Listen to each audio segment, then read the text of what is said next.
50 वर्ष परे विश्वकर्मा पूजा पड़ुछि एही दुर्लभ संजोग।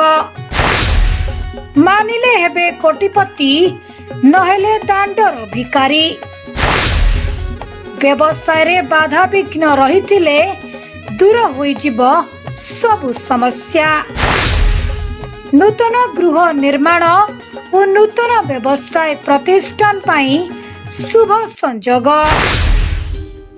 दर्शक बंधु, मनुष्य जीवन रे भाग्य खोलिबार बारंबार समय आसी न थाए।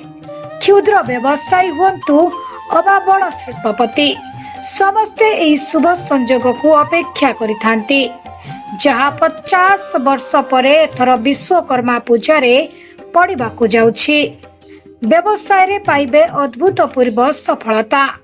तेबे आसंतु जानिबा शुभ संजोग सह शुभ मुहूर्त विषय रे। जेतेबेले भगवान ब्रह्मा ब्रह्मांड सृष्टि कले, एही ब्रह्मांड को सजाइबा एवं सौंदर्य करिबार दायित्व भगवान विश्वकर्मा को हाथ रे अर्पण करा जायतिला।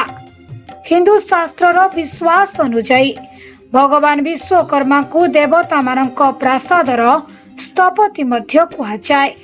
तेणु भगवान विश्वकर्मा दुनियार प्रथम इंजीनियर तथा स्थपति भावरे परिगणित हुअन्ति।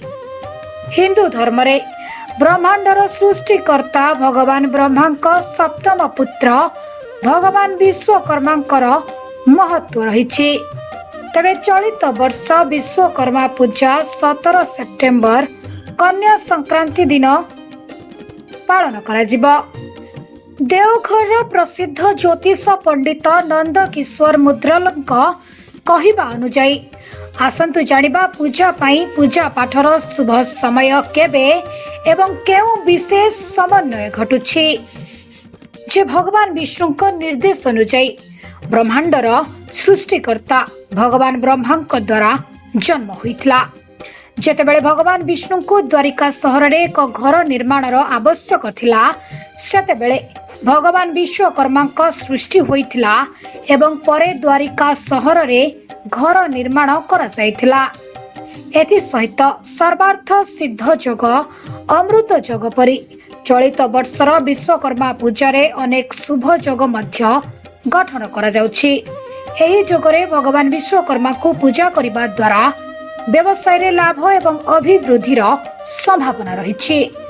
ज्योतिष पंडित नंद किशोर मुद्रल कहिसंति जे 50 वर्ष परे एपरि शुभ संजोग सृष्टि हेछि, जहा विश्वकर्मा पूजार गुरुत्व को आहुरी बढ़ाई देछि। ज्योतिषंक कहिबा अनुसार 50 वर्ष परे चलित वर्ष विश्वकर्मा पूजा रे सर्वार्थ सिद्धि जोग, अमृत सिद्धि जोग, द्विपुष्कर जोग एवं ब्रह्मा जोग गठन करा जायछि। एहा एक विरल समकक्ष। जदि आपण एही दिन भगवान विश्वकर्मा को पूजा करंती, तेबे व्यवसाय निर्माण इत्यादि रे आपण जे समस्यार सम्मुखीन हेउछंती ताहा निश्चित भावरे दूर होई जिवो। तेबे आसंतु जानिबा पूजा करिबार शुभ समय। चलित वर्ष पूजार शुभ समय 17 सेप्टेम्बर सकाळ 9:44 रु आरंभ हेउछि। एही शुभ संजोग अपराह्न 12:55 पर्यंत सेठारे रहिबाकु जाउछि। तेबे एही समय मध्यरे सर्वार्थ सिद्धि जोग हेबाकु जाउछि। एही समय रे पूजा करिबा शुभ फलाफल देव ओ आपण व्यवसाय रे सफलतार शीर्ष रे पहुंचाइब निश्चित। Bureau report, BNS live.